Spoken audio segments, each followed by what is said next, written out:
चिल्लाता है पर फिर भी प्रायश्चित जब तक पूरा नहीं होता व्यक्ति को बाहर नहीं निकाला जाता। जो व्यक्ति अपनी गलती ना देख करके दूसरों की गलतियां को देखे उसको भी नरक में डाला जाता है। जिस व्यक्ति ने कभी भगवान की चर्चा की, जिस व्यक्ति ने कभी भगवान का भजन नहीं किया उसको इस नरक में डाला जाता है।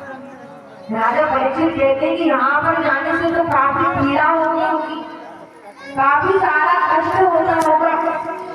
तो सुखदेव जी महाराज कहते हैं कि व्यक्ति को प्रायश्चित करने का ही अवसर प्राप्त होता है। तो इस प्रकार भगवान हमें मनुष्य शरीर देते हैं। जब हम जानते हैं कि कथा में बताया जाता है कि 28 प्रकार के नरक होते हैं, किस प्रकार से नरक में जाना पड़ता है, किस प्रकार से भगवान प्रायश्चित करवाते हैं, किस प्रकार से भगवान हमें सजा देते हैं, तो उस मार्ग पर जाएंगे क्यों? इस मार्ग पर हमें कभी भी भगवान प्राप्त न हो, उस मार्ग पर कभी हमें चलना ही नहीं चाहिए।